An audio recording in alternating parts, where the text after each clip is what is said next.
Punta lang kayo sa Chrome, type yung DFA appointment, tapos select nyo yung schedule an appointment, tapos ayan, terms and condition, check nyo lang yung by proceeding kineme, tapos yan, start individual appointment.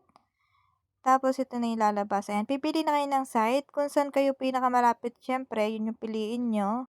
Pupunta kayo doon para sa requirements, picture, fingerprints, at signature.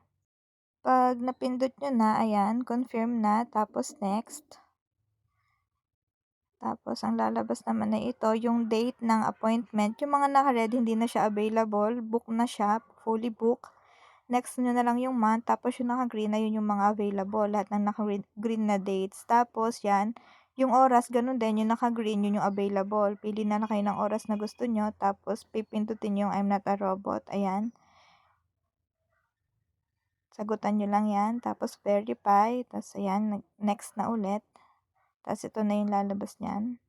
Basahin nyo na lang muna yung warning bago nyo i-click yung agree. Tapos personal information na lang lahat yan, alam nyo na yan.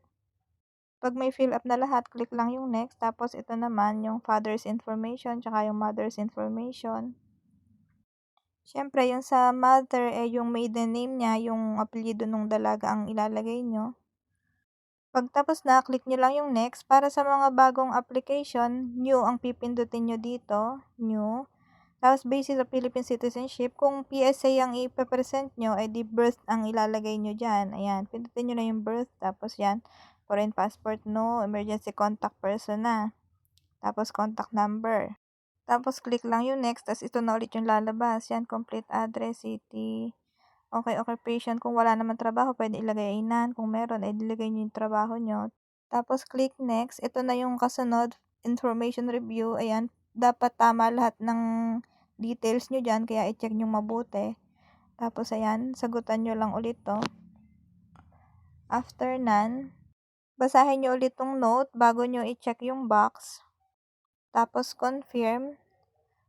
Dito sa processing type, merong regular, 12 working days, at saka special kung rush, 950 or 12. Tapos, please choose payment method. Pwedeng e-payment via Paymaya or GCash. Pwede ding debit card or over-the-counter payment. Pag over-the-counter, pwede siya sa bayad center. Tapos, pag na-click nyo na yon, click nyo lang yung Pay Now.